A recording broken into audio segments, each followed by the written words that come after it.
It is definitely a rifle, and I would say yes. Okay, next to him is a person in green carrying a 40-millimeter multi-launcher. That appears to be it. The person in blue is carrying a wooden dowel-styled baton. That is correct. And the person on the right in green looks to be carrying a .300 caliber carbine rifle with 30-round magazine capacity. That appears right. And would you agree that at first glance that these persons in green appear military-like? I would not say that. Hello everyone, William Diaz here with Rebel News. Today we will revise the 10th day of the Emergencies Act Inquiry taking place in Ottawa from October 13th to November 25th. The Public Order Emergency Commission is taking place to investigate the Trudeau government's decision to use a never-seen-before Emergencies Act on peaceful, law-abiding protesters that travel from coast to coast to coast with the goal of protesting COVID-19 measures in Ottawa. They demonstrated for nearly 4 weeks before Trudeau gave the police extreme powers of arrest, search, and seizure. On October 25th, day 10th of the inquiry, Superintendent Robert Bernier from the Ottawa Police Services finished his lengthy testimony continued from the day before. Robert Drummond, also from the OPS, testified as well. Take a look at Bernier's testimony. It was definitely an aggressive crowd, a volatile crowd, where we had to make some decisions to increase our usage of force in order to protect ourselves. You knew, obviously, by the time you took over as event commander, that PLT was demoralized and, to a certain extent, ready to leave. Is that fair? That is correct. Now, Bernier said one thing that most witnesses have said prior to him, and that is probably the most important part of the testimony. This is the main takeaway of the whole inquiry, in my opinion. Helpful, but not necessary. This is what Bernier affirmed in regards to the necessity of invoking the Emergencies Act. Helpful, but not necessary. Numerous other OPP and OPS witnesses have testified that the federal emergency powers may have been helpful to police in various ways, but they were not necessary. Would you agree with that?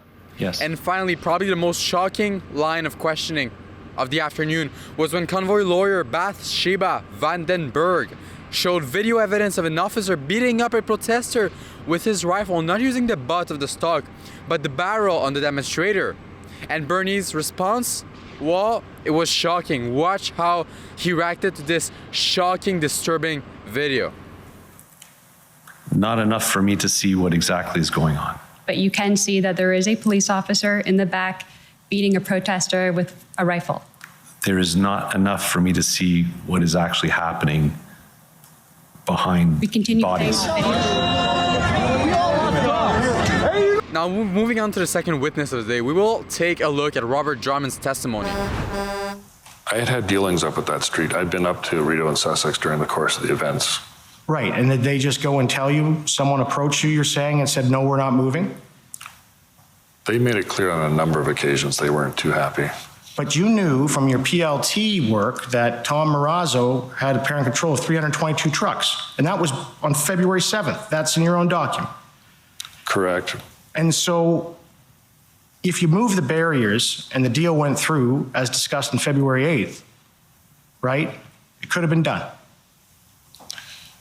I think there were some issues about whether they were leaving or moving, and I had spoke to Superintendent Patterson earlier, and we didn't have approval to do that. Drummond said that there was indeed right-wing extremism during the protest, but then says that nothing all that extreme actually happened. The elements were that there were elements of right-wing extremism involved in this protest? Yes, I read that in the Hendon reports. Were you concerned of the similarities? Well, I mean, you know, there were people who made comments between us and what had happened in the U.S. state capitol.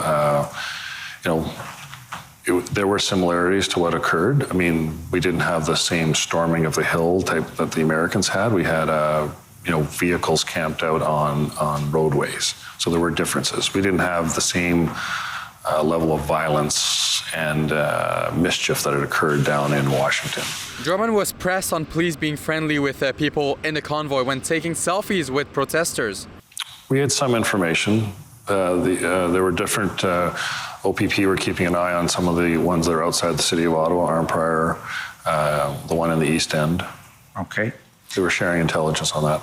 And so the situation was fluid, Yes, it was volatile, it was at times, yes. and it was unpredictable. Yes. And you'd mentioned that there were some current serving police officers that were in and supportive of the protesters. Yes, unfortunately. To end the day, we invited Freedom Convoyer Tom Marazzo on our nightly live stream to discuss the testimonies we heard throughout the day. It airs weeknights at 6 p.m. Eastern Time. But here's what Marazzo had to say. Shortly after the convoy ended, there was screenshots of phone or text messaging going back and forth between the RCMP members, and they were using language basically saying, you know, don't do it all yet. Like, save some for us. We want to bring the jackboots. Right. Yeah, we saw the text messages. The text messaging of the RCMP that were there from out of town wanted to get in on the action. So I think what happened maybe on the first day, there was this sense of, you know, look at the free-for-all that we had. I mean, these people had an opportunity to go out there and attack protesters. And so it's kind of logical that the next group up wanted to get in on it. And we saw text of that. But what's also interesting is one of the RCMP officers, I believe, are the ones that leaked that text messaging.